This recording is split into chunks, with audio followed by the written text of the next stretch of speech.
Assalamualaikum warahmatullahi taala wabarakatuh. Salam bahagia, salam pertemuan, salam pencerahan untuk teman-teman yang berkesempatan bersama dengan saya pada malam ini. Apa khabar anda semua? Doa saya agar anda sentiasa sihat walafiat. Harapan saya begitulah, saudara. Apa khabar saudara Rosmini, Puan Rosmini, saudara Zulkifli Lee? Kita juga saudara Alim, saudara Syarul Anwar, saudara Zamari LC, Alim, Zulkifli Lee, saudara Muhammad Arif Virgo, Tuan Haji Azhar belum mana, apa khabar Tuan Haji? Saudara Ejam Sam, Waalaikumsalam. Cik Nuriadin, saudara Mat Nazri Syafi'i, apa khabar saudara? Saudara Jebat 73, saudara Jerry, begitu juga saudara Fazil Yub, saudara Mat Nazri Syafi'i, Cik Nuriadin, Puan Rubiah binti Osman, Waalaikumsalam. Saudara Zulkarnain Azham Ismail, saudara Stylong, apa khabar? Saudara Zulkifli Lee, saudara Pancur Hitam, saudara Muhammad Shanif, Dian Syah dari kawan baru, saudara Rambo 36, begitu juga dengan saudara Monkey Dance, Dian Nadi, Mariana Saidi, saudara Mafi Haikal, saudara Syuhaimi, saudara Madam K, saudara Ahmad Yusof, Marabiah Abdullah, Cik Dut, saudara Amy Danish, Johaidi, Rahim Aim, saudara Rosmi, Rabiah, saudara Yogi Bear,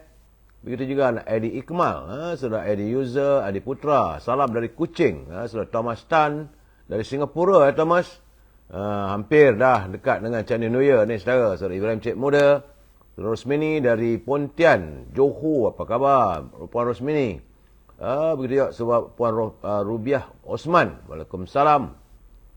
Saudara Hani Abdullah, saudara Abdul Khalid Abdul Rahim, saudara Kapten Ned, Razmah Kecil, Jaka Linglung, selamat malam dari Penang, saudara. Aimah Chung, Rozi Razahana, saudara Ahmad Dali, begitu juga dengan Puan Robayah, saudara Kitty Perfectio, Rosim, saudara Putra 9899, Zaid Mud, begitu juga saudara Harap Kle, Cik Top, saudara Syed Azhar Syekh Abu Bakar, salam. Lambat bersiaran malam ini, betul saudara, saya dah bagi notifikasi bahawa saya agak lambat bersiaran pada hari ini kerana menanti perkembangan yang harus saya laporkan di Rumah Agam UMNO, saudara. Gitulah keadaan saudara. Saat ini saya masih lagi dalam keadaan kering kontang. Belum sempat lagi saya bersiram. Isyak pun belum selesai lagi. Cuma sempat buat maghrib tadi. Kemudian balik terus mencari bahan-bahan untuk pengesian pada malam ini. Begitulah rutinnya saudara. Kalau adanya suasana yang perlu saya nantikan, tunggu untuk menyampaikan serta perkembangan. Jadi saudara, saya minta maaf saudara kalau kelewatan ini tidak saya sengajakan saudara. Semata-mata untuk kalau boleh nak memberikan perkembangan terkini untuk teman-teman. Saudara Raja Kamal Bazian, apa khabar aku? Doa saya anda sihat. Pak Mi, saudara Pemuda Kuantan, saudara Udi, saudara Ami Forces, Puan Laina, Zaid Mud, Alpas, begitu juga saudara Putra 999, saudara Mi Paat, Landstone. Baik saudara, pertama sekali saya mohon maaf kerana kelewatan ini. Bukan saya sengajakan, bukan sengaja buat suka-suka lewat. Kerana ada 3 malam dulu pun kelewatan sebegini. Lain tak ada kerana waktu saya perlu saya gunakan untuk melihat perkembangan terakhir dan berkesempatan berbual-bual seketika dengan Datuk Seri Presiden UMNO. Usai saja persidangan UMNO. Sebab beliau menghadiri sidang media. Selepas itu barulah ada kesempatan. Lepas dapat berjumpa dengan beliau, sepatah dua kata, barulah saya pulang bekejar untuk mencari pengisian apa yang perlu saya lontarkan saudara. Baik, seperti biasa, maaf saudara, suara pun tak berapa segar. Namun saya perlu melaporkan hari ini saudara merupakan hari yang ke-1032. Artinya sudah 1032 hari dah COVID-19 melanda negara kita, masih belum usai. pada hari ini, hari Sabtu 14 Januari, saudara. Dan laporan yang saya terima daripada saudara Jamil Idris. Beliau menyatakan bahawa laporan ini terima daripada saudara Jamil Idris bersama dengan saudara Rio dari Yusri Melaya bahawa ada sedikit pengurangan semalam. Kemarin jangkitan jumlahnya 383 dan semalam jumlah jangkitan 320 warga kita yang dijengah oleh virus corona, menjadikan angka terkumpul ataupun kumulatif sejak 1032 hari, saudara. Angka terkumpul warga kita yang dijangkiti oleh virus corona adalah 5,032,146 orang. Tapi saya tak dapat pula laporan kematian hari ini, saudara. Jadi begitulah suasananya. Saya amat mengharapkan agar kita sentiasa menjaga kebersihan diri kita dan berusahalah untuk memutuskan jaringan COVID-19. Nampaknya ada ruang, ya saudara, sebab saya melihat daripada 320 jangkitan itu, saudara, cuma 6 negeri masih lagi meningkat dan susut di 9 buah negeri. Sementara Sabah kekal pada angka 6 jangkitan saja, iaitu single digit, saudara. Kemarin juga Sabah jangkitannya 6 dan semalam pun 6 orang saja. Sementara itu di Selangor yang menjadi ketakutan saya, tapi kini nampak agaknya Selangor berkurangan dan berketara. Semalam jangkitan di Selangor adalah 105 orang saja. Dah hampir pun di bawah 100. Lain-lain negeri masih bertahan di bawah angka 100. Yang mengembirakan saya melihat yang single digit, iaitu di Sabah ada 6 orang, di Kelantan ada 4 jangkitan saja, Negeri Sembilan nampaknya 10, kurang 1. Di Pahang 9, Terengganu 3 jangkitan, wilayah Pusuan Labuan 5 dan Perlis 1. Artinya, saudara, ada ruang untuk kita memutuskan jaringan COVID-19 ini. Asalkan kita berusaha, kita menjaga penjarakan sosial. Kalau kita keluar rumah, sentiasa bila tengok orang ramai, menaiki kenderaan-kenderaan awam, jangan lupa pakai pelitup muka. Ya, saudara, kitalah yang mampu untuk menjaga kesihatan dan keselamatan keluarga kita. Balik daripada mana-mana perjalanan, saudara, pastikan anda membersihkan diri, basuh tangan dan terbaiknya mandilah, saudara. Itulah saja laporan saya dapat dan kita berdoalah, saudara. Kerana saya bimbang, besok tentulah banyak juga majlis-majlis mempelai. Ada teman-teman kita, saudara-mara kita mengadakan majlis perkahwinan. Jadi saya menasihatkan anda, sebaik mungkin lakukanlah penjarakan sosial dan tutup pelitup bila ramai warga, saudara. Dalam keadaan begitu, saya minta izin dalam tempoh 2-3 minit. Mestilah saya mewawarkan juga. Ini soal e-commerce. Matlamatnya supaya teman-teman semua supaya dapat berniaga. Kalau anda mempunyai produk, boleh hubungi Al-Azhar di talian 011-330-41241. Al-Azhar memasarkan setangi bakur macam kemian supaya rumah kita ada aroma wangi, saudara. Ingat, saudara, kalau rumah kita wangi, suasananya segar, itulah tempat ataupun rumah yang menjadi kegemaran para malaikat dan kebencian para syaitan. Azhar juga memasarkan minyak wangi daripada tanah Arab berasaskan kepada pati kayu gaharu. Andainya anda tidak dapat berhubung dengan Al-Azhar, hubungilah Siti Farehah di talian 017-711-4300. Jangan lupa Siti Farehah, dendeng manis Siti Farehah, saudara. Bagi teman-teman yang tinggal di Lembah Kelang, kalau ingin buah-buahan daripada luar negeri seperti anggur, ceri, limau, apple dan sebagainya, buah-buahan sebut grade A, AA dan terus dihantar ke rumah anda, hubungi Syauqi di talian 012-357-5703. Dan akhir sekali, saudara, tentulah Popiah Sira Lady Maria, makanan kegemaran saya. Rasanya pedas, rangup dan manis. Sedap, saudara, harga pemurah. Boleh hubungi saudara Nizam di talian 019-435-1203. Itu saja, saudara, e-commerce kita. Dan kita masuk segmen naluri kehidupan. Ini bagi saya agak penting untuk kita hayati bersama sebab dijadikan tauladan ataupun panduan dalam kehidupan kita, saudara. Dalam segmen naluri kehidupan ini, saya melihat kerana daripada Abu Hurairah radhiyallahu anhu berkata, baginda Rasulullah SAW sering berdoa. Antara kandungan doanya iaitu, Ya Allah, aku berlindung kepadamu dari siksa kubur dan siksa api neraka, serta dari fitnah kehidupan dan kematian, juga dari fitnah Al-Masih Dajjal. Ini hadis riwayat Al-Bukhari, saudara. Status ini adalah hadis sahih. Jadi pengajarannya, hidup manusia ini, saudara, kita terdedah kepada bahaya dan kejahatan. Sebab itulah kita diunjurkan supaya berdoa, sentiasa berdoa agar mendapat perlindungan daripada Allah yang Maha Pemurah dan Maha Penyayang. Ya, saudara, supaya kita selamat dari ujian di dunia dan juga ujian di hari akhirat. Antara tempat yang disunatkan berdoa ialah setelah selesai bacaan tahiyat akhir dan sebelum kita memberikan salam, saudara. Daripada Abu Hurairah juga berkata, baginda Rasulullah bersabda, jika salah seorang di antara kalian bertasyahud, maka mintalah perlindungan pada Allah dari 4 perkara, iaitu dari siksa jahanam, iaitu neraka, saudara, dari siksa kubur, dari fitnah hidup dan mati, serta dari kejahatan Al-Masih ataupun Dajjal. Kemudian hendaklah ia berdoa untuk dirinya sendiri dengan doa apa-apa saja yang diingini. Itulah antara cara ataupun adab bila kita berdoa memohon agar kejahatan, kebejahatan dunia ini tidak menyapa keluarga dan diri kita, saudara. Jadi antara doa ataupun lapas doa semasa selesai bacaan tahiyat akhir adalah doa itulah tadi, saudara. Minta dijauhkan daripada siksaan api neraka, siksaan kubur, dan cubaan dan gangguan daripada Al-Masih, itu Dajjal, saudara.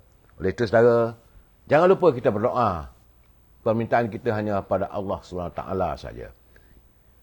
Allah sajalah tempat kita meminta, jangan kita minta daripada orang lain, saudara. Baik, saudara. Selesai naluri kehidupan, kita santuni pula mutiara kata. Mutiara kata ini adalah kiriman sahabat saya, Datuk Syed Ali. Katanya, setiap ujian hidup yang sering kita hadapi merupakan dugaan ilahi untuk kita sering bermuhasabah diri dan meningkatkan keimanan terhadapnya dan sentiasa bersyukur. Terima kasih Datuk Syed Ali atas kiriman mutiara kata. Dan kita saling mengingati.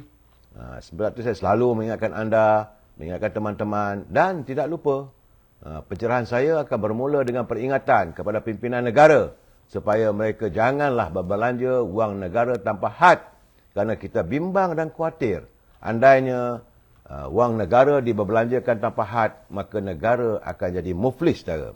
Itu kebimbangan saya dan perlu saya utarakan. Saudara Razak, Isyam dan KJ patut dipecat. Sebentar lagi saya bagi pencerahan apa yang berlaku di rumah UMNO, saudara. Saudara Hashim Tepen, terima kasih. Saudara Muhammad Zali, saudara Aura Green. Tahniahlah pada perwakilan kerana sebulat suara. Saudara Izani, saudara Azrul.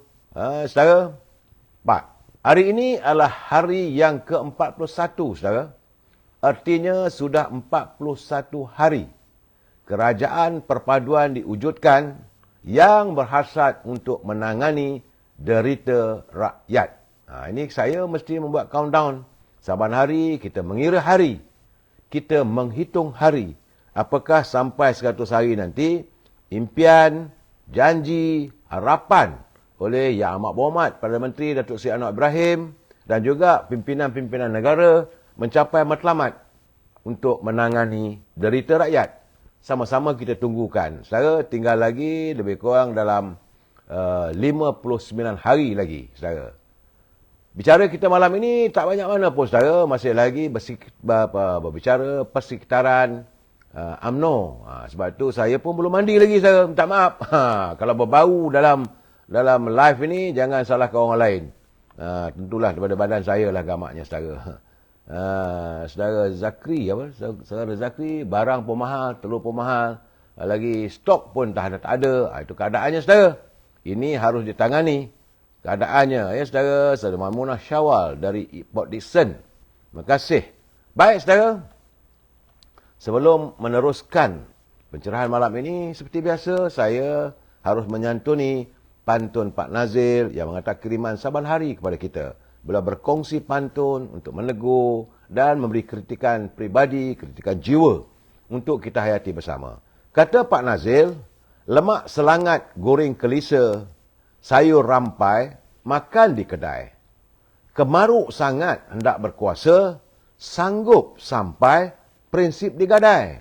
Jadi Pak Nazir menegur pemimpin, janganlah oleh kerana kemaruk sangat nakkan berkuasa, maka sanggup menggadaikan prinsip kehidupan. Sebab dia kata, kemaruk sangat hendak berkuasa, sanggup sampai prinsip digadai. Janganlah sebegitu, saudara. Kita manusia ni, hidup ni ada prinsip dalam kehidupan.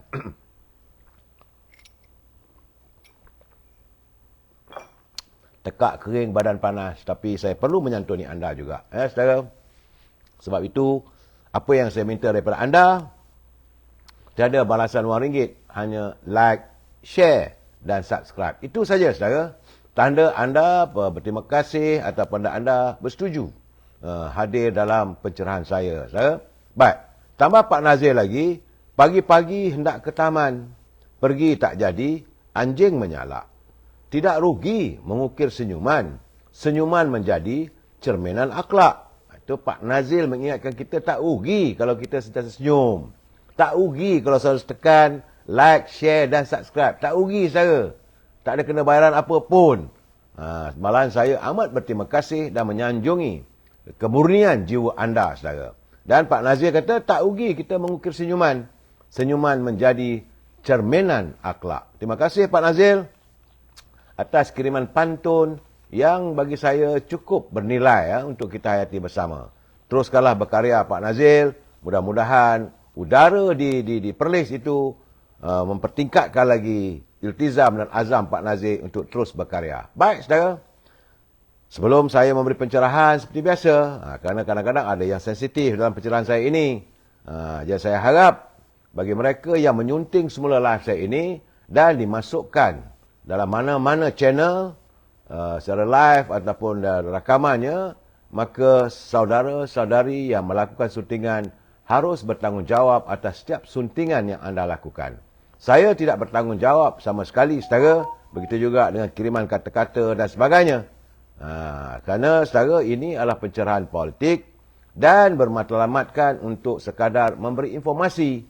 Samping itu, kalau saya memberi pandangan ataupun hujahan, mestilah berprinsip kepada kita mesti bersetuju untuk tidak bersetuju.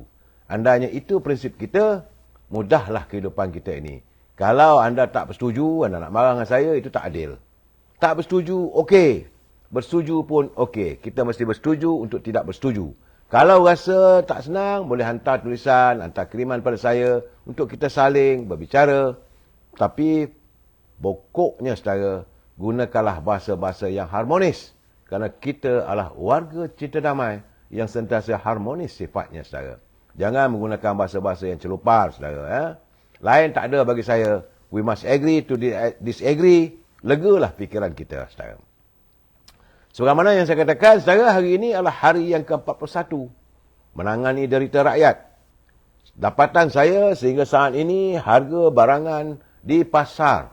Di pasaran, hari ini hari Sabtu, ada teman-teman menghantar kiriman mengatakan bahawa terdapat juga sukarnya untuk mendapatkan beberapa bahan bekalan. Tapi bagaimanapun di pasar-pasar raya, telur tak ada masalah. Ayam juga tak ada masalah, cuma harganya masih lagi belum mampu untuk diturunkan sebagaimana yang mampu dibeli oleh rakyat. Kerana hari ini warga, rakyat, terutama di B40, saudara, mereka menghadapi kesukaran kerana kempitan ekonomi. Sebagaimana yang saya jelaskan pada saudara, menjelang tahun 2023, hari ini dah masuk hari yang keberapa dah? Hari yang ke-14. Dan 14 hari, ambang 2023 terbuka. Artinya kita sudah pun memasuki ambang ekonomi yang tidak menentu. Ekonomi dunia yang tidak menentu. Inilah menjadi kegusaran saya, di mana kita juga mungkin boleh terjebak dalam masalah mendapatkan bahan-bahan, bekalan bahan-bahan makanan. Sebab itu berhati-hati dan berjimat cermatlah, saudara. Agar jangan kita terjebak dengan menghadapi kesukaran untuk mendapat bahan makanan. Itu yang penting, saudara. Dan saya juga diberitahu, tadi pun saya dah bagi tahu jam 3 petang tadi waktu saya buat live. Cuma saya ingatkan ada disantuni oleh para perwakilan dari Persempurna Agung UMNO. Nampaknya mereka tak berminat untuk membicarakan persoalan rakyat. Yang mereka lebih minat soal jawatan dalam parti. Itu yang geram juga, saudara. Saya melihat bahawa dapatan saya harga getah nampaknya agak menyusut. Hari ini sudah RM1.90 sekilo. Sedangkan gula beras terus meningkat. Inilah kehidupan marhain, saudara. Yang menjadi kebimbangan saya, kesedihan saya. Kita melihat bagaimana warga kita kadang-kadang begitu jeran maksudnya jerih lah dalam himpitan ekonomi. Yang begitu sukar apabila produk-produk yang mereka hasilkan seperti getah, saudara, ataupun minyak ataupun kelapa sawit, agak tidak begitu menyegarkan ekonomi mereka. Malahan saya juga telah pun melontarkan persoalan bagaimana warga Felda. Barulah saya dapat tahu sebab tadi saya berbual dengan teman-teman yang datangnya dari wilayah Felda.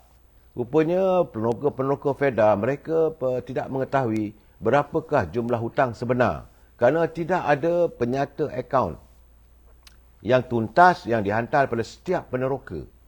Ini persoalannya, saya harap agar pimpinan Felda dapat memikirkan bagaimana pemberitahuan supaya setiap warga Felda dapat mengetahui berapakah jumlah hutang mereka dan kedudukan mereka. Itu keadaannya, saudara. Saudara usaha, jangan cerita tentang ekonomi kalau UMNO dah terpencil. Cakap pun orang tak dengar. Tak apalah, saudara. Saya akan sentiasa bersuara. Suka tak suka pun saya harus menyuarakan tentang keluh resah rakyat. Saudara Azrun, saudara Sejati, saudara Rosli Muhammad, Puan Syarifah Hafifah. Saudara. Baik.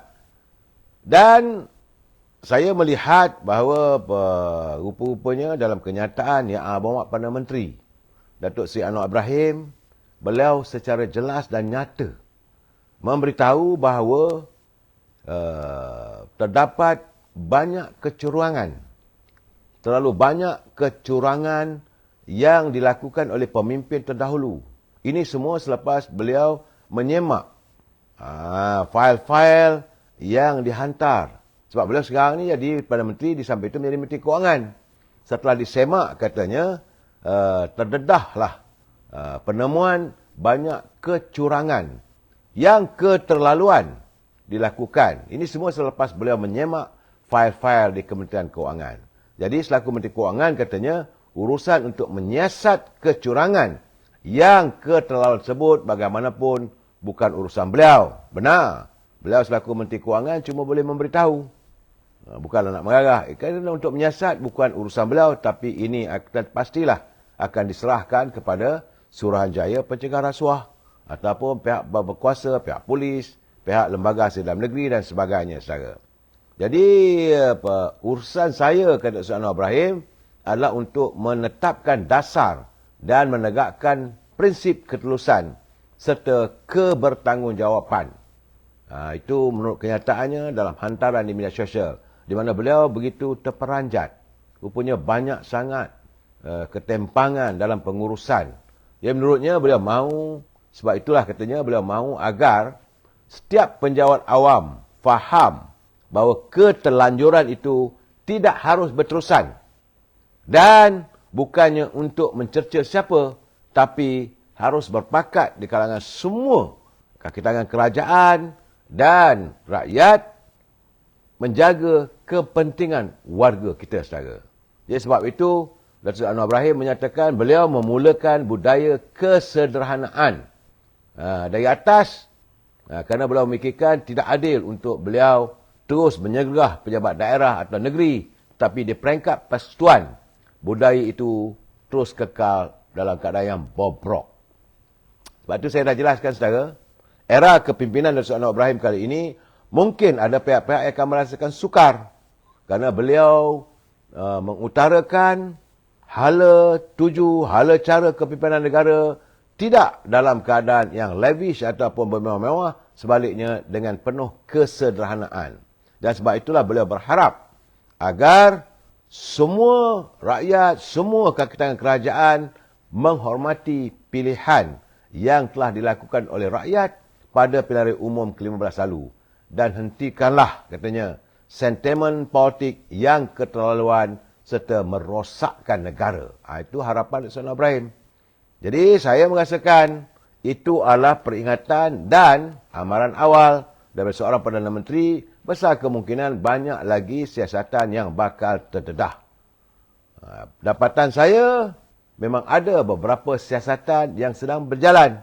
Kita tunggulah, saudara. Saya merasa menjangkakan sekitar bulan Februari, bulan depan, mungkin akan banyak lagi persoalan-persoalan, kebobrokan, kecurangan yang terjadi akan terdedah. Sama-sama kita tunggu. Saya berkeyakinan beliau bukanlah orang sembarangan, saudara.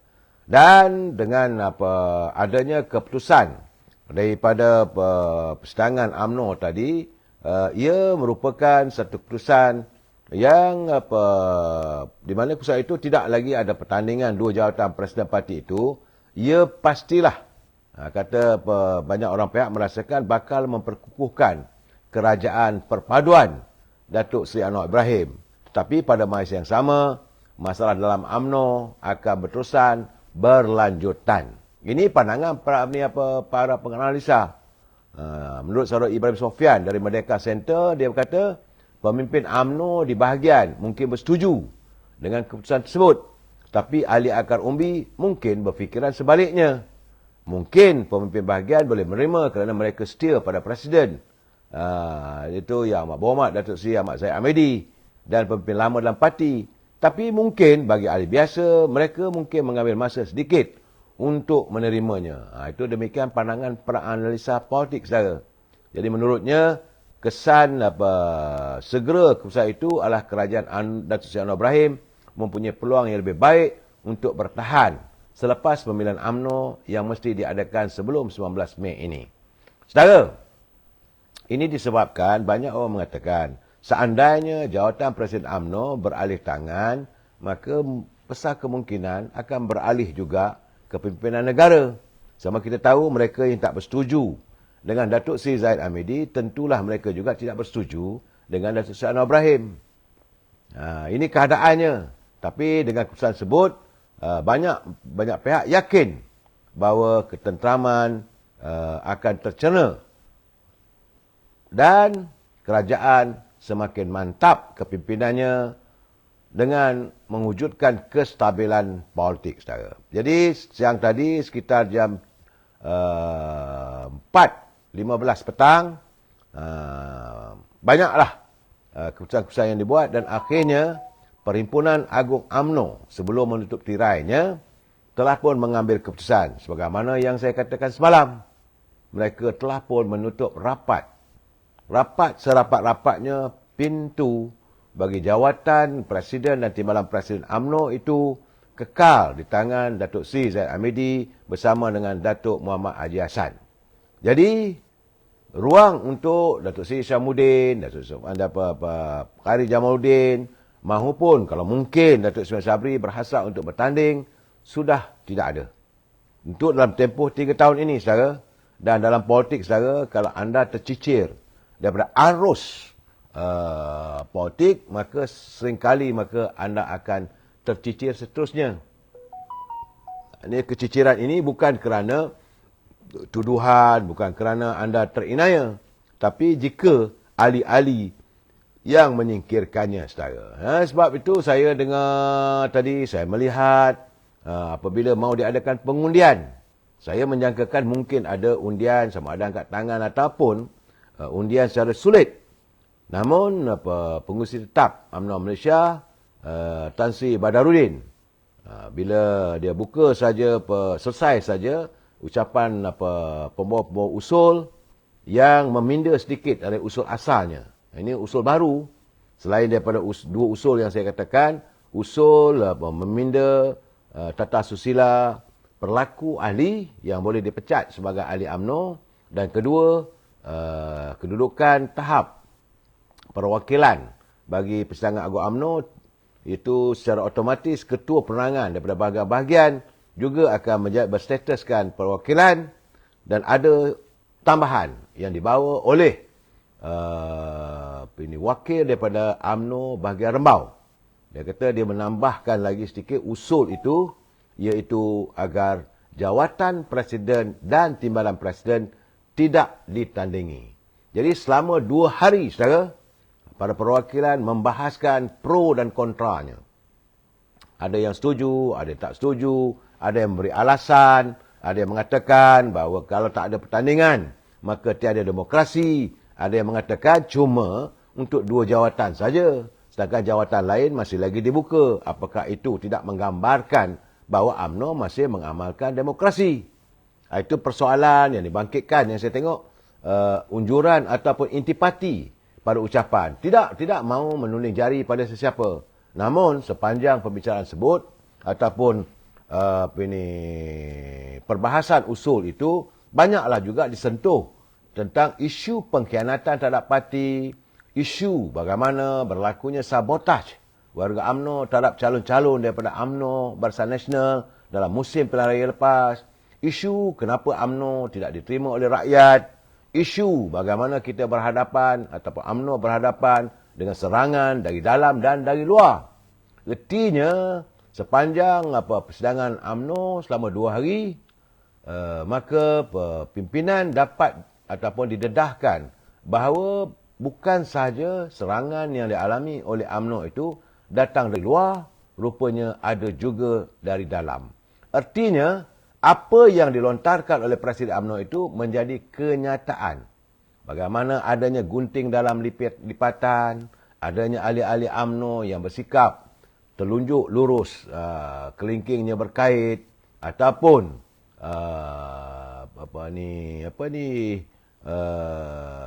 musang berbulu ayam, macam-macam bidalan lah yang diutarakan benar-benar terjadi. Sebab ini disuarakan oleh peringkat akar umbi.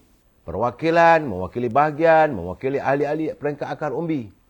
Dan seharusnya pimpinan UMNO sedar mencari bagaimanakah upayanya untuk merubah suasana ini agar hakisan rakyat terhadap UMNO itu tidak berterusan. Saudara, jadi bila diadakan pengundian petang tadi, saya melihat memanglah majoritinya boleh dikatakan 90% sidang perwakilan yang mewakili bahagian-bahagian, mewakili akar umbi, bersetuju untuk memutuskan agar jawatan parti yang tertinggi, iaitu Presiden dan Timbalan Presiden, tidak dipertandingkan. Artinya tiada pemilihan bagi jawatan Presiden dan Timbalan Presiden. Namun begitu, untuk jawatan naib Presiden, serta jawatan ahli majlis tinggi, jawatan ketua-ketua bahagian, ketua-ketua pemuda dan sebagainya, tetap akan diadakan seusai mungkin lepas pilihan raya negeri-negeri yang akan diadakan nanti, saudara. Cuma saya melihat ada sedikit persoalan kerana di kalangan perwakilan yang tidak bersetuju dengan usul pindaan agar tidak ada pertandingan itu, yang artinya mereka mahu menuntut diadakan pemilihan itu 2 bahagian dari Johor, saudara, dan 1 dari Pahang. Saya tengok alamak, ada juga rupanya yang tak setuju, dan 1 lagi bahagian daripada wilayah. Sementara yang lain tu boleh dikatakan 90% bersetuju. Cuma adalah dalam di sekitar 9 buah bahagian yang berbelah bagi. Maksudnya belah bagi itu, kalau perwakilannya 9 orang, 6 itu bersetuju, 3 orang tidak setuju. Saya tengok balik, adalah sekitar 9 bahagian. Di samping itu, 4 orang pimpinan UMNO peringkat majlis tertinggi yang tidak bersetuju. Sedangkan yang bersetuju supaya tidak diadakan pemilihan, bolehkan dikatakan 50 orang. Sebab 53. Kerana ahli-ahli majlis tinggi UMNO ada 57. Kalau 4 tidak bersetuju, 53 yang bersetuju. Saya tidak mahu menyebutkan satu persatu nama sebut, tidak elok, saudara. Kerana kalau saya sebut nama itu nanti, seolah-olah saya mahu memecah belahkan persefahaman di kalangan pimpinan UMNO di perangkat majlis tinggi. Cukuplah kalau saya hanya menyatakan sekitar 4 orang. Dan tadi sebelum saya, selepas habis apa semua, saya sempat berbual dengan Datuk Seri Presiden UMNO Datuk Seri Ahmad Zahid Hamidi. Saya bertanya pula, adakah beliau sedar bagaimana peringkat Majlis Tinggi pun ada yang tak bersetuju. Dia kata beliau faham dan sedar. Tapi dia kata tak apalah, itulah namanya demokrasi dalam UMNO. Ada yang bersetuju, ada yang tidak bersetuju. Sebab tu dia mengatakan kepada saya, memegang cakap-cakap you saban malam. Datuk Seri Kamal kata, memegang cakap-cakap you saban malam, kita mesti bersetuju untuk tidak bersetuju. Saya kata diamlah, betul lah tu. Namun, 90% lebih yang bersetuju. Cuma di peringkat pimpinan tu yang saya rasa ada 4 orang. 4 orang tu bagi saya lah, tak sepatutnya biarlah Majlis Tinggi senada. Jadi mungkin itulah gambarannya apa yang berlaku dalam Majlis Tinggi. Sepanjang kita berada dalam kemelut politik, sejak kita kalah dalam pilihan raya yang ke-14 dulu, tahun 2018, berlarutlah sampai saat ini, dalam Majlis Tinggi pun, bukanlah mereka bersikap seia sekata. Ini perlu difikirkan oleh Datuk Seri Presiden.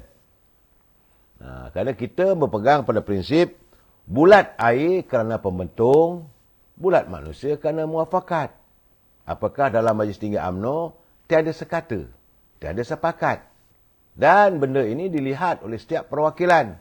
Jadi 4 orang ahli Majlis Tinggi itu tidak memberi contoh yang baik kepada ahli peringkat akar umbi yang mewakili berbagai bahagian. Sidang perwakilan mereka dapat melihat. Alhamdulillah, cuma tidaklah. Memang pun ada juga orang yang mengebu tu ada juga, tapi tak ramai mana suara-suara sumbang yang saya lihat, saudara. Dan saya juga dapat membaca kenyataan daripada mantan Perdana Menteri Datuk Seri Ismail Sabri. Dia mengatakan bahawa keputusan itu dia tidak bersetuju dan dia mengatakan jelaslah keputusan tersebut bertentangan dengan hasrat dan aspirasi golongan berkenaan yang perjuangkan demokrasi dan kebebasan termasuk isu memilih pemimpin. Yang ini saya tak faham. Apa yang dimaksudkan oleh mantan Perdana Menteri itu? Bila dia kata golongan yang berkenaan yang memperjuangkan demokrasi dan kebebasan. Macam mana kata tak ada demokrasi? Apakah hanya tidak memilih presiden dan timbalan presiden itu, maka tiada demokrasi? Sedangkan jawatan lain semua membawa sampai ke peringkat jawatan naik-naik presiden, ketua pemuda, ketua wanita, ketua puteri, ahli majlis tinggi, ketua-ketua bahagian, semua ada pertandingan. Apakah hanya dikecualikan 2 jawatan itu maka dianggap sebagai tidak demokrasi? Yang ini yang saya katakan saya tak faham. Saudara, malahan agak memeranjatkan saya apabila Khairi Jamaluddin dia membuat tuduhan bahawa dia kata bahawa terdapatnya perwakilan yang diseludup masuk ke dalam persidangan. Inilah sifatnya, saudara. Rumah siap, pahat berbunyi. Artinya dia tak boleh menerima keputusan ahli-ahli. Dia tak dapat menerima keputusan sidang perwakilan. Bila dia mula melemparkan tuduhan lagi. Itulah saya kata sikap anak muda ni jangan terlalu gopoh. Jangan terlalu suka mengeluarkan kenyataan-kenyataan yang tidak menguntungkan parti. Bila dia mengatakan bahawa terdapat perwakilan diseludup masuk. Saya melihat semua perwakilan memakai tag. Ada nama, ada bahagian. Dan Dewan dikawal ketat. Sebab itu menurut Ketua Penerangan Saudara Syam Jalil, dia mengatakan bahawa dakwaan Khairi Jamaluddin tidak benar. Kerana katanya dia berada dalam Dewan Merdeka dan tidak ada perwakilan import seperti yang dituduh atau difitnah oleh KJ. Jadi katanya KJ pastinya tahu bahawa setiap perwakilan dalam Dewan Merdeka yang mewakili bahagian masing-masing, mereka kenal sama sendiri yang duduk di barisan kursi mereka atau siapa yang duduk di sebelah mereka. Tak ada sebab mengatakan, ini orang import. Tak ada. Masing-masing kenal. Sebab dia susunannya, kalau 10 ataupun 9 orang perwakilan, 9 orang lah. Ini daripada bahagian Seputih. Ini daripada bahagian Kuala Kangsar. Ini daripada bahagian Tapah. Ini daripada bahagian Kota Belud. Semua ada siap. Nak katakan nak import macam mana? Saya hairanlah kalau Khairi boleh melontarkan kata-kata begitu. Malahan menurut Saudara Syam Jalil lagi, jika ada orang yang mereka tidak kenal atau tidak sepatutnya berada di situ, tentulah mereka akan tahu dan pemerintah PAS pun akan tahu. Sebab itu dia kata, saya sarankan dengan penuh penghormatan supaya KJ datang sendiri ke dalam mereka sekarang ni. Tadi waktu dia keluar kenyataan tadi saya sebab dia tengok dalam Facebook. Dan dia kata tunjukkan mana satu perwakilan import yang didakwa itu. Kalau tak ada, dia kata KJ harus meminta maaf kepada semua perwakilan-perwakilan UMNO kerana ia telah menuduh bahawa mereka itu diimport. Dan dia KJ juga perlu minta maaf kepada pemeriksa PAS daripada skuad Sabil dari Pergerakan Pemuda UMNO kerana memfitnahkan mereka tidak melaksanakan tugas dan tanggungjawab dengan baik. Dia kata fitnah itu lebih teruk dari membunuh. Inilah keadaan saudara. Saya selalu mengatakan it is sour grape. Bila tak dapat maka dikatakanlah anggur itu masam. Ini bidalan peristiwa bagaimana ini cerita Inggeris. Dia kata bahawa ada seekor buang tu dia nak capai buah anggur tapi tak dapat. 3-4 kali tak dapat, akhirnya dia kata anggur itu masam. Untuk memuaskan hati dia. Lain tak ada. Jadi sebab dia ni sour grape. Jadi kerana tidak dapat memenuhi kendaknya yang mahukan pertandingan diadakan, maka dia kata macam-macam lah. Perwakilan yang diimport, orang yang bukan perwakilan dibawa masuk. Saya tak nampak pun saudara. Saya hadir tadi sebagai pemerhati, saya duduk. Kita tak boleh duduk pun dekat ini bangku perwakilan. Ini keadaannya. Saya haraplah janganlah begitu saudara. Dan saya melihat sepanjang daripada perbahasan, selepas saja keputusan dibuat, terdapat permintaan di kalangan akar umbi yang menuntut agar UMNO perlu membuat pembersihan demi kelangsungan perjuangannya dengan memecat beberapa orang pemimpin yang sering dilihat melakukan onar. Ini bukan kendak saya, ini permintaan daripada pelayar-pelayar, daripada warga bawahan, ahli akar umbi, saudara.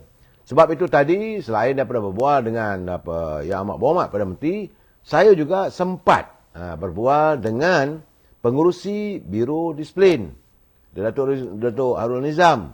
Beliau seorang peguam. Saya bertanya, Datuk, macam mana kedudukannya?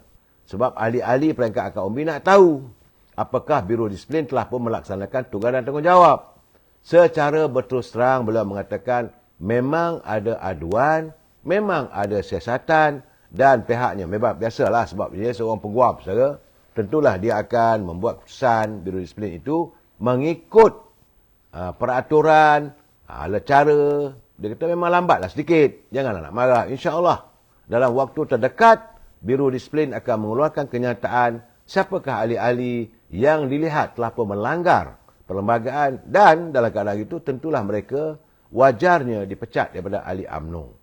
Ini keadaannya saudara. Dan dalam keadaan begitu saya sempat juga berbual, bertanyakan bagaimana kedudukan Datuk Lokman Adam yang kabarnya pemecatan beliau itu dilihat tidak begitu sealiran. Kerana Datuk Lokman Adam menuntut agar dirinya dikembalikan statusnya bukan sebagai ahli baru, tetapi kembalikan dirinya sebagai ahli UMNO biasa. Kerana beliau mengalami kehilangan jawatan sebagai Majlis Tinggi UMNO. Kesan dari pemecatan tersebut. Dan katanya bahawa mereka sedang pun menilai satu persatu case by case. Dan dalam keadaan begitu, saya juga agak tertarik dengan komen-komen yang diberikan termasuklah oleh mantan pengurusi penasihat, pengurusi Majlis Penasihat UMNO yang oleh Tengku Razali Hamzah. Bila ada wartawan bertanya sebagaimana disiarkan dalam media-media sosial, menurut Tengku Razali dia kata UMNO is back to its old ways with the General Assembly decision. Jadi katanya bahawa cara ni memanglah beliau menafikan tiadanya demokrasi. Menurut Yang Berhormat Tengku Razali, dia kata demokrasi masih wujud dalam UMNO. Cuma dia kata yang agaknya, dia kata seolah-olah menggambarkan macam cara dulu. Iaitu pimpinan yang berada di anjung kuasa. Inilah mereka yang menetapkan hala tuju parti. Beliau tidak menuduh sesiapa. Tapi dia kata macam dulu-dululah. Macam zaman Tuan Mahathir dulu pun begitu juga. Dia kata pertandingan jawatan presiden, timbalan presiden tidak dipertandingkan. Dan yang lain boleh. Jadi artinya bukan tak ada demokrasi, ada demokrasi. Tetapi baginya dia kata bila tiada pertandingan jawatan tertinggi itu mungkin, itu pandangan beliau, mungkin ini akan menghalang keyakinan pimpinan anak-anak muda yang mana yang berada dalam kepimpinan hari ini. Mungkin mereka bersetuju sebab mereka pun faham perjuangan. Tapi bagaimana dengan anak muda yang mudah nanti dihasut pemikiran mereka untuk tidak menghormati keputusan-keputusan tersebut. Jadi sebagai orang lama, dia mengatakan bahawa sewajarnya lah harus dipikir semula, tapi keputusan dah dibuat. Inilah demokrasi. Sebab itu katanya, mana kata tak ada demokrasi dalam UMNO. Cuma pengaruh pimpinan tertinggi itu memanglah kuat. Itu pandangan yang bawa melihat Tengku Razali Hamzah. Orang lama dan mahu menyantuni dan mahu melihat agar UMNO ini terus mantap. Sementara itu, saudara, sewaktu ucapan penggulungan. Waktu menggulung ucapan, selalunya bila hari terakhir persidangan, yang terakhir sekali akan berucap, yang dinanti-nantikan oleh kesemua perwakilan, ahli-ahli UMNO adalah ucapan penggulungan daripada Datuk Seri Presiden. Waktu membuka persidangan, orang nak dengar apa ucapan dasarnya. Kemudian dibahaskan sepanjang perbahasan, banyak yang diutarakan oleh perwakilan dan akhirnya Presiden UMNO menggulung perbahasan tersebut. Antaranya, banyak orang melihat bahawa terdapat pelantikan beberapa orang ahli majlis tinggi, pimpinan majlis tinggi dalam program yang dipanggilkan sebagai program Menteri Angkat. Ini untuk mendepani dan menjawab persoalan yang dibangkitkan oleh ahli-ahli UMNO perwakilan. Apa nak buat dalam menghadapi musim pilihan raya negeri akan datang. 6 buah negeri akan mengadakan pilihan raya negerinya. Datuk Seri Zahid Hamidi telah pun mengumumkan. Cuma yang agak orang tertanya akhirnya bahawa Datuk Seri Ismail Sabri tiada dalam sinarai tersebut.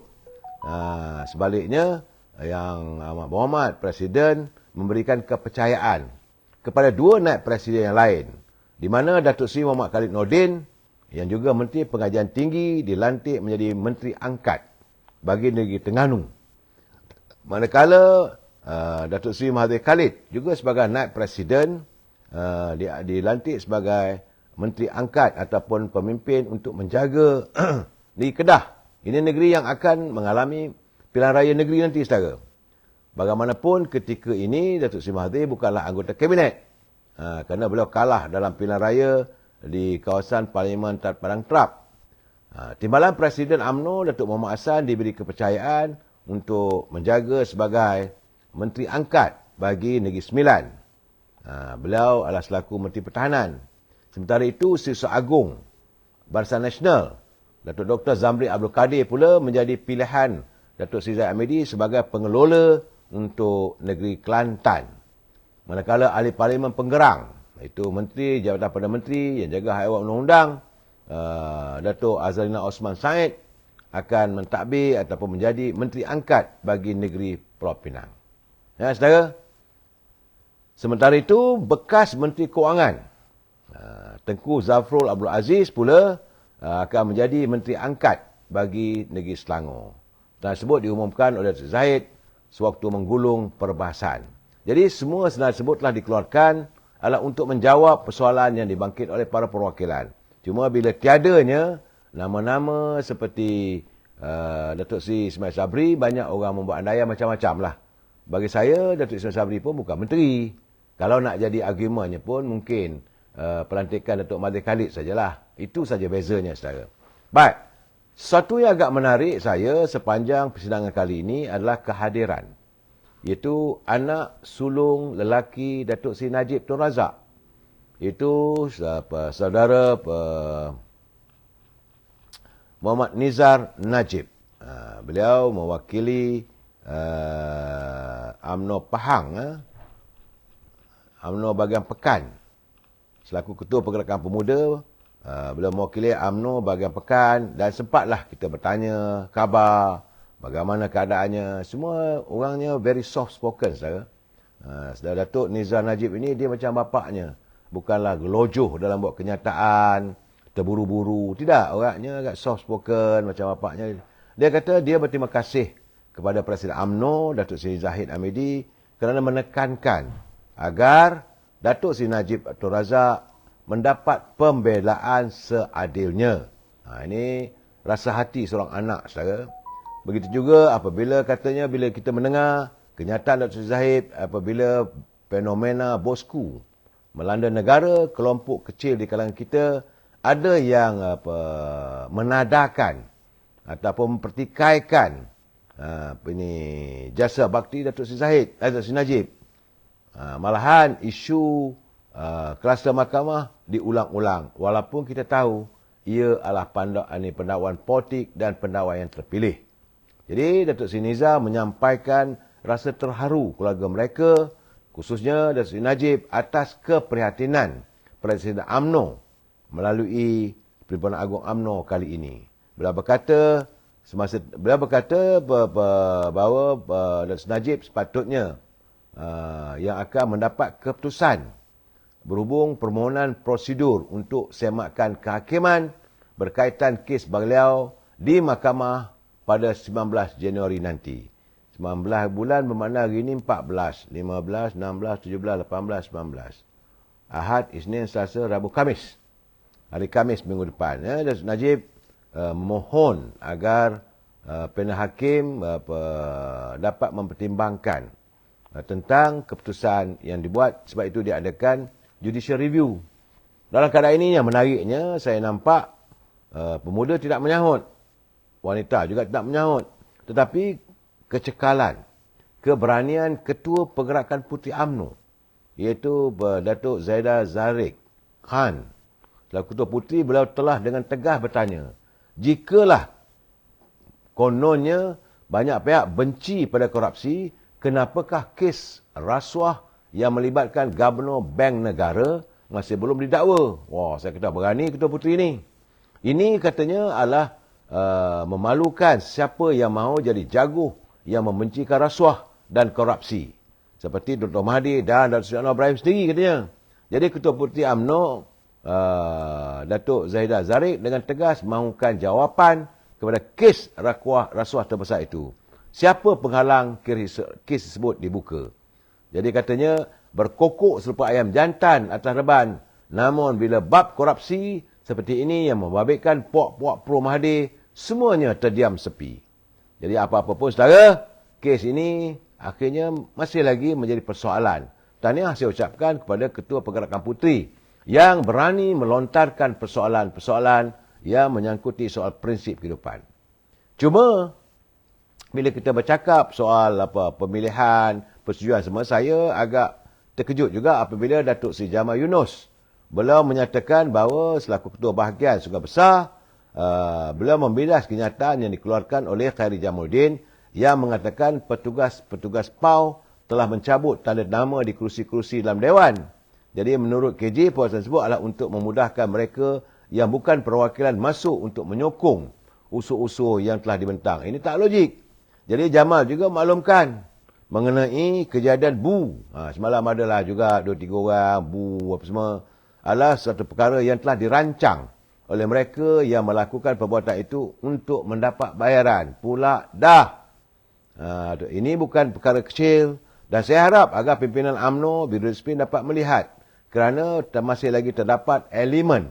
Sebab kerana Jamal kata dia telah pun membuat laporan kepada pihak polis atas fitnah yang dibuat oleh Khairi dan turut akan membawa perkara itu kepada Lembaga Disiplin UMNO. Kerana katanya mereka yang melakukan tindakan tersebut mendapat bayaran. Jadi dalam keadaan begini, saudara, saya mendengar kenyataan berani daripada wakil dari Kelantan, Datuk Insinyur Syari. Dia mahukan supaya parti UMNO ini dibersihkan sepenuhnya dari anasir yang telah belot dan berpotensi membelot parti masa akan datang. Jadi katanya ramai kalangan perwakilan bersetuju dengan apa yang disampaikan oleh Datuk Zahid dalam ucapan dasarnya dan beliau mahu pembersihan total dilakukan bermula dari peringkat cawangan sehinggalah ke jawatan tertinggi dalam UMNO. Ini perlu dilakukan. Ahli UMNO sudah tidak boleh lagi menerima siri-siri pembelotan terhadap UMNO sejak kekalahan 2018 sehingga menyaksikan mereka yang menang atas tiket BN memilih untuk melompat ke parti lawan. Saudara, itulah yang berlaku sepanjang persidangan Perhimpunan Agung UMNO kali ini. Cuma bila Presiden tak ditanding jawatannya, timbalan Presiden juga tidak ditanding jawatannya, maka keadaan sekarang ini terbuka kepada jawatan naib-naib Presiden. Kalau begini keadaannya, apakah mungkin mereka yang berhasrat untuk bertanding jawatan Presiden itu membuat satu kelompok ataupun pakatan ataupun ketumbukan. Jadi mereka mengatakan tak apa, tak dapat bertanding Presiden di mana Presiden, mari kita pakat, kita bertanding naik Presiden. Ini saya kata apakah akan ada ketumbukan seperti mereka yang disebut-sebut nak bertanding jawatan Presiden. Seperti Syamuddin, Khari Jamaluddin, mungkin juga Datuk Ismail Sabri, maka mereka berusaha untuk menang bagi jawatan naib Presiden. Apakah ada kemungkinannya? Itu pun saya tak tahu. Kerana kalau ikut dari sejarahnya, waktu Dr. Mahathir, bila jawatan Presiden tidak ditandingi, jawatan timbalan Presiden tidak ditandingi. Waktu itu, Dr. Mahathir Presiden, almarhum Tun Ghaffar Baba sebagai timbalan Presiden, maka Datuk Seri Anwar Ibrahim, sama Datuk Seri Najib, dan tak silap saya Datuk Seri Wan Mokhtar ataupun Pak Lah yang memegang jawatan sebagai naib Presiden. Dan ini mengulangi waktu era Tun Razak. Apabila Tun Dr. Ismail meninggal dunia, jawatan sebagai timbalan Presiden dipangku ataupun dipegang oleh Tun Sin On. Maka 3 naib Presiden yang dilihat berpotensi untuk menjadi calon Presiden ataupun Perdana Menteri masa depan, iaitu Yang Muhammad Tengku Razili Hamzah, almarhum Tun Ghaffar Baba dan Dr. Mahathir Mohamad. Ini juga boleh berlaku kerana sekarang ni saya nampak terdapat sekitar ramai ni. Ada lebih kurang dalam 10 ataupun 11 orang yang dikatakan bakal menawarkan diri untuk bertanding jawatan naib Presiden. Iaitu tentulah Datuk Ismail Sabri yang ada sekarang, mantan Perdana Menteri. Begitu juga dengan Datuk Seri Khalid Nordin dan Datuk Seri Mahathir Khalid. Ketiga-tiga ini adalah penyandang, saudara. Tapi bagaimanapun saya difahamkan bahawa Ketua Perhubungan UMNO Wilayah, Datuk Seri Johari Ghani, juga menawarkan diri untuk bertanding jawatan naib Presiden. Termasuk Dr. Zamri Abdul Kadir, Datuk Seri Bung Mokhtar, bagi mewakili pimpinan daripada Sabah. Saudara, Datuk Ahmad Jazlan, Kelantan. Begitu juga Datuk Muhammad Said dari Terengganu. Malahan, yang agak menggemparkan, tak pernah berlaku, kali ini berlaku, apabila Datuk Seri Azalina Osman dikatakan turut menawarkan diri untuk bertanding dalam pemilihan parti kali ini. Benda ini akan berlaku dalam tahun ini, saudara. Pilihan raya PAU yang baru ini adalah PAU 2022. Tapi yang kali ini, juga kabarnya Datuk Dr. Samsul Anwar Nasarah dan Susah Agung Datuk Seri Ahmad Maslan selaku Timbalan Menteri Kewangan. Beliau juga menawarkan diri untuk bertanding jawatan naib Presiden. Meriah, saudara. Memang meriah. Sebab itu nasib baiklah jawatan Presiden dan Timbalan Presiden tidak ditandingi. Kalau tidak, lagi bergedudup, lagi banyaklah pencacai, apik lempang, kluster-kluster yang menjadi broker-broker ini, maka bermahajalela mereka untuk mencari keuntungan. Jong pecah, tentulah you yang kenyang, saudara. Ini gambaran yang saya lihat bahawa pertandingan naib Presiden juga tidak kurang menariknya, saudara. Dan lebih menarik lagi kali ini adalah jawatan Ketua Pergerakan Pemuda.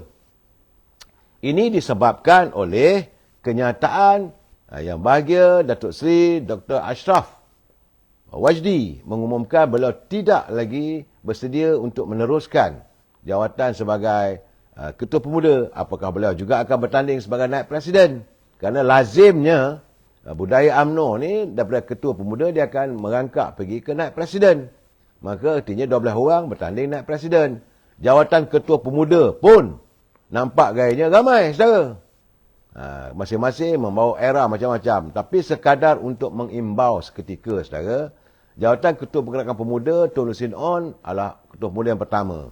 Kemudian diikuti Tun Razak pada 1951. Tun Sadul Jubir 1951 hingga 1964. Kemudian jawatan itu dipegang oleh Datuk Seri Abdul Rahman pada 1964 hingga 1971.